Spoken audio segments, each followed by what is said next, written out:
Olá, o Pauta Especial está no ar. No programa de hoje vamos fazer um alerta sobre o risco de acidentes envolvendo eletricidade, principalmente nessa época do ano, em que as luzes decorativas do Natal estão espalhadas aí pela cidade. Também vamos falar sobre um levantamento que mostra que aqui em Alagoas, pelo menos 3 denúncias de violações dos direitos humanos são recebidas todos os dias.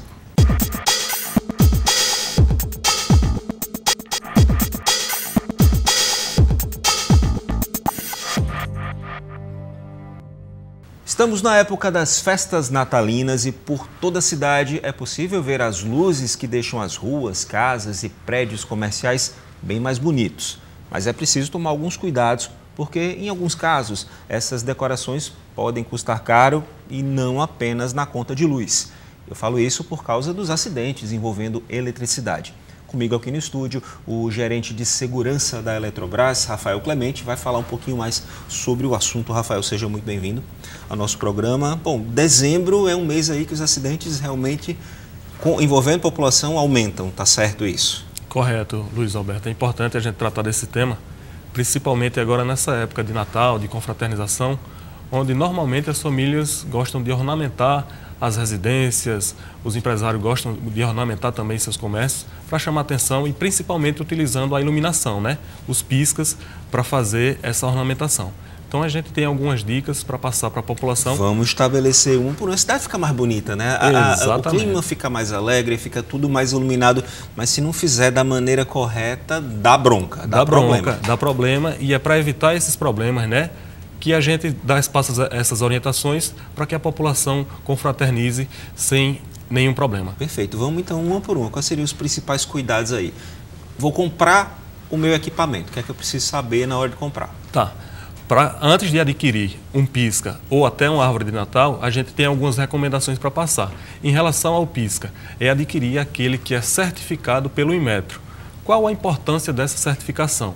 A certificação pelo Inmetro garante que o produto foi testado, né? E se ele está no comércio é porque ele foi aprovado para ser comercializado, porque garante um mínimo de segurança para o usuário, né? A gente sabe, infelizmente, que é vendido também aqueles piscas que não têm essa certificação, que são os piratas, os xing-lings, né? Que não foram testados, então não garante essa proteção ao usuário. Aí o pessoal vai pelo preço, mas é um barato que pode sair caro, né? Perfeito, Luiz. É importante investir um pouco mais, seja no pisca ou na árvore, também é importante a gente destacar.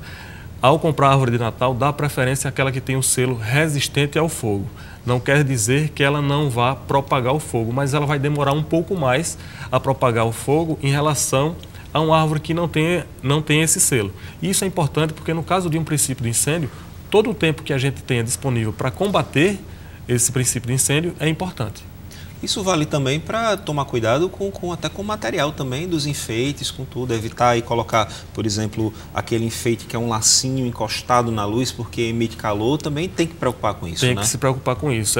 Evitar instalar os piscas próximos a materiais combustíveis, como plástico, tecido, né, as cortinas, tapetes, porque em caso de um sobreaquecimento, de um curto-circuito nesse pisca, pode ocasionar um princípio de incêndio e, a depender do material que esteja próximo, fica mais fácil a propagação. Ou seja, tem que tomar cuidado na hora de colocar a árvore de Natal, né? Às vezes, assim, aquele lugar é o mais bonitinho, mas o vento bate na cortina, enrola ali, pode dar uma bronca, ou bate muito vento, derruba. Perfeito. Tem que tomar cuidado com isso também. Perfeito, Luiz. Também com isso, porque de toda forma é a vida da nossa família que está ali. Normalmente a gente coloca na nossa casa, então dá preferência, investir um pouco mais aos materiais de qualidade. É o pisca certificado, a árvore de Natal com esse selo resistente ao fogo, porque você está garantindo também, está deixando sua casa bonita, enfeitada para o Natal, o período de confraternização, e está garantindo também a segurança dos usuários que por ali vão passar. Pois é, infelizmente nem todo mundo tem esse pensamento. Muita gente acha que isso é realmente uma bobagem, uma besteira. Eu vou comprar aquele ali que está vendido na calçada, que eu consigo dessa forma enfeitar mais a minha casa. Acho que muita gente nem sabe que existe essa questão do selo da árvore resistente ao fogo.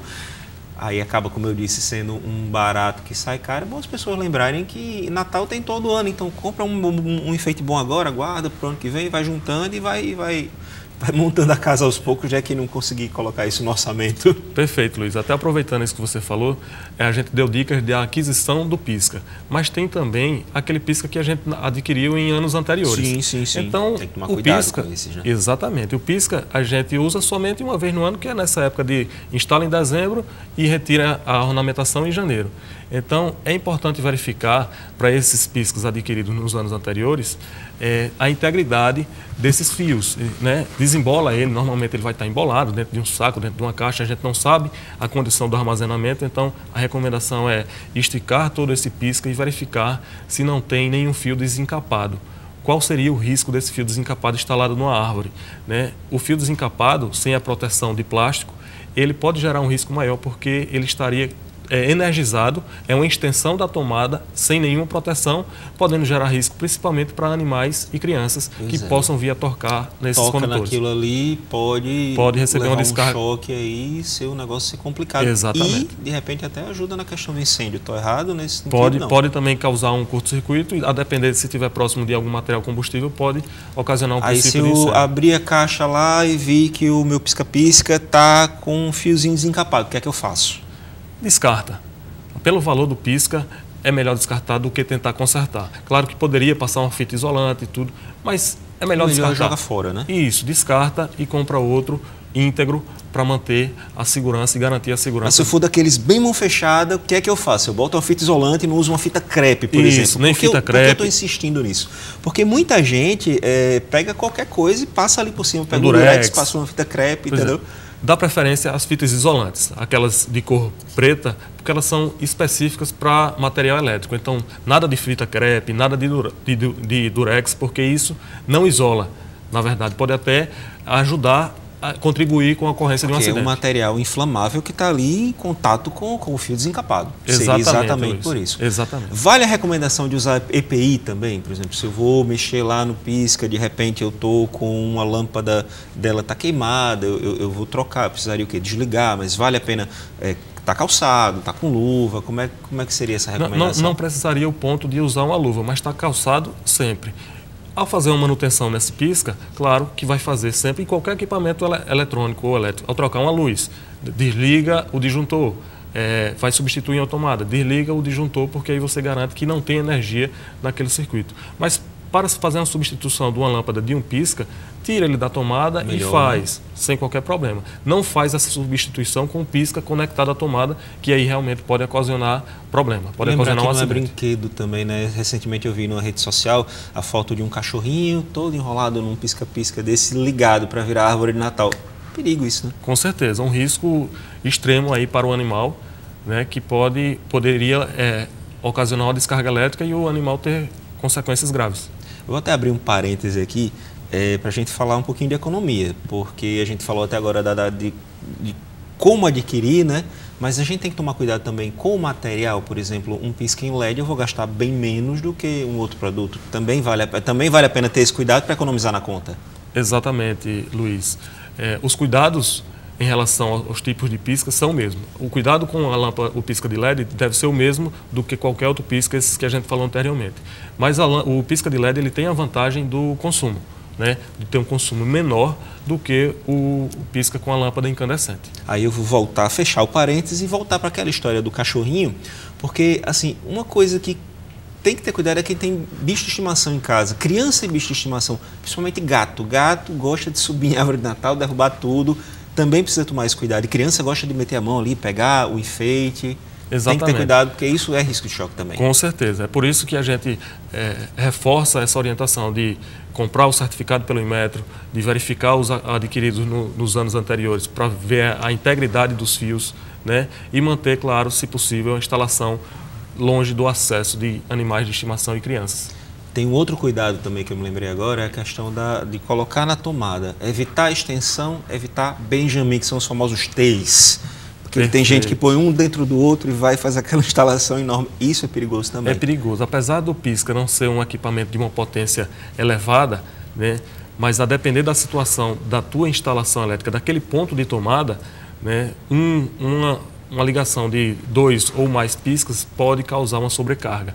Então, tudo parte da integridade da instalação elétrica, que isso, independe do ano, tem que ser mantida íntegra. Inclusive, isso vale para o ano todo, né? Com certeza. Que coloca aquele monte de Benjamin ali para ligar vários equipamentos, também não pode. A quantidade de equipamento tem que ser compatível com a quantidade de tomada, teria isso? Exatamente. Então, se você precisa de uma forma permanente de mais tomadas ou de uso de mais equipamentos elétricos em um determinado ambiente e o número de tomadas não te atende, e esse uso for permanente, a gente recomenda fazer uma revisão na sua instalação elétrica e, se for o caso, até uma instalação de mais tomadas. Chama um especialista para ver aí como é que vai fazer. Falando em especialista, até agora a gente falou sobre a decoração interna, mas no caso de decorações externas, como é que eu devo proceder? O ideal é chamar realmente um especialista ou eu posso fazer sozinho na minha casa? A depender da situação, você pode até fazer sozinho com alguns equipamentos também específicos. Os piscas, por exemplo, eles devem ter um grau de proteção diferenciado dos usados internamente. Então, aquele sistema de iluminação que é usado externo, ele deve ter um grau de proteção diferenciado porque vai estar ali exposto a intempéries, sol, chuva, vento, e deve ser um pisca diferenciado. Em relação à instalação, vai depender muito do tipo da instalação. Se for uma sacada de um prédio, em relação ao trabalho em altura, aí outros cuidados devem ser observados. Nesse caso, tem que realmente chamar um especialista. Com certeza. Mas vamos supor que eu vou colocar na minha casa, sei lá, só na fachada ali na frente. Eu moro numa casa, não moro num prédio. Certo. E vamos supor, né? Então, ali eu consigo fazer, mas eu preciso tomar alguns cuidados. Nesse caso, eu tenho que evitar o quê? Tá com mão solta, pé descalço também não pode, preferencialmente com luva, tem que tomar cuidado com chuva, com lugar alagado, pé molhado. Qual é o cuidado que eu tenho, que aquela pessoa, no caso, que vai fazer em casa mesmo a instalação, que quer fazer, tem que ter? Tá. Primeiro, ao mexer com qualquer equipamento elétrico, como a gente falou anteriormente, estar calçado, dá preferência por estar calçado. Vamos explicar o porquê disso. Muita gente sabe que é para estar calçado, mas não sabe por quê. Certo. O calçado, claro, e um calçado adequado, como o que os profissionais que lidam diariamente com energia elétrica utilizam, ele tem um nível de isolamento. Tá? Então, é específico para, por exemplo, para o eletricista, para o risco elétrico, porque ele tem um nível de isolamento. E o choque elétrico se dá quando a corrente percorre o nosso corpo em direção à Terra. Né? Normalmente, o que está conectado à Terra do nosso corpo são os pés. Então, a corrente elétrica ela procura o caminho mais fácil para ir para a Terra. Então, tem que ter um calçado aí, pelo menos um solar de borracha, alguma coisa assim. Não é qualquer calçado. Não seria qualquer calçado. Então, se por acaso essa pessoa que estiver instalando um pisca vier a estar descalço e sofrer uma descarga, vai sofrer a descarga porque a corrente vai passar pelo corpo dela em direção à Terra, normalmente através, o ponto de saída seria o pé. Então, por isso que a gente fala que é recomendado estar calçado. E não mais tomar os cuidados também mesmo, assim, com instalação, como eu falei, com chuva, com área alagada. Aconteceu o problema, para a gente encerrar a nossa conversa, como acionar a Eletrobras? Certo. Pode acionar a Eletrobras através do nosso 0800, né, que é o 0800 082 0196. Qualquer dúvida que a população tenha em relação ao uso seguro da energia elétrica pode ser tirada através desse canal e também pode procurar os nossos escritórios de atendimento comercial presenciais que estão espalhados por todo o estado de Alagoas. Perfeito. Rafael, muito obrigado pela sua presença aqui no nosso programa. Seja sempre muito bem-vindo. Nós que agradecemos o espaço. Falar de segurança é sempre bom. Com certeza. Obrigado. Bom, no próximo bloco a gente vai falar sobre uma triste realidade. Aqui em Alagoas, pelo menos 3 denúncias de violações dos direitos humanos são recebidas por dia.